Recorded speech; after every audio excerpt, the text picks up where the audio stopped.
clapped a white-gloved hand over Lou's mouth, but by then the rest of us had already spotted the brand-new Oldsmobile being carried away by the water. From behind me, I heard a man who could have only been Mr. Maynard yell something that certainly had never been uttered on those church steps before. Quick as a flash, Lou's mother's hands moved from Lou's mouth to her ears.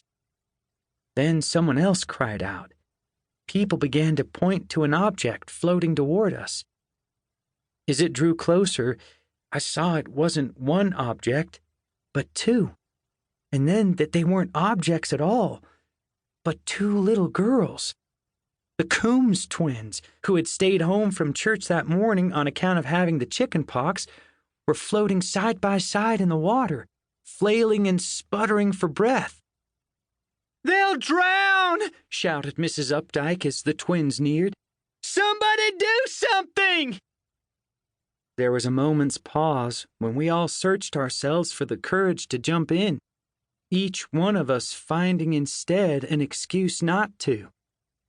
Then, from somewhere to my left, I heard a familiar voice, one that never failed to make me flinch.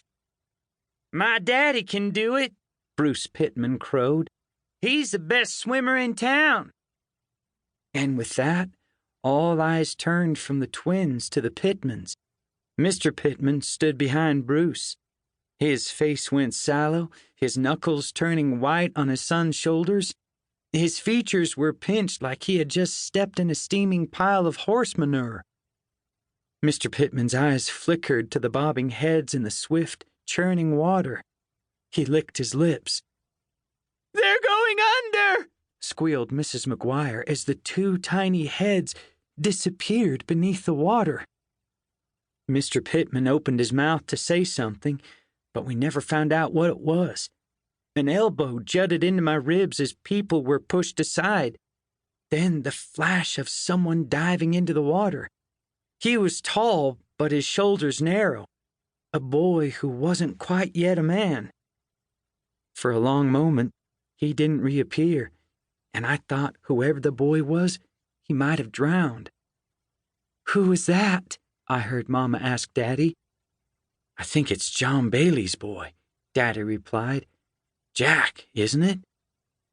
The name began to ripple through the crowd. I only knew Jack Bailey from a distance then, as a boy 3 years ahead of me in school who wore the same ratty clothes every day. Behind us all, Pastor Douglas began to pray loudly. "Our Holy Father, maker of heaven and earth," but no one else joined in.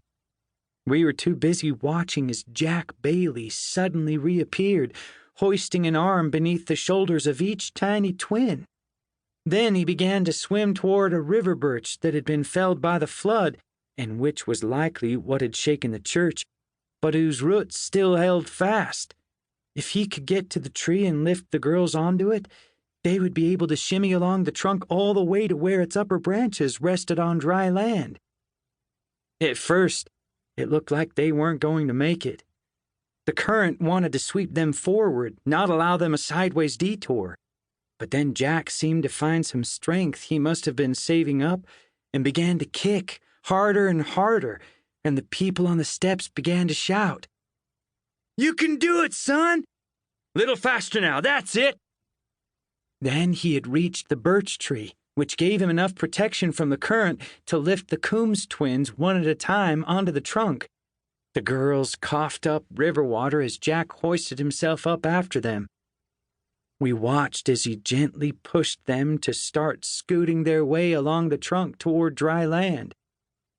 By that time, a few men had run through the church's back door and along the hillside graveyard that still sat above the rising water where the top of the tree had landed.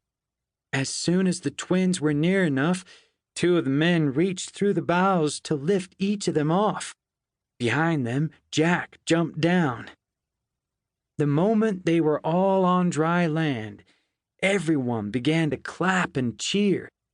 Some of the women held their handkerchiefs to their noses or eyes, though the handkerchiefs must already have been soaked from the rain.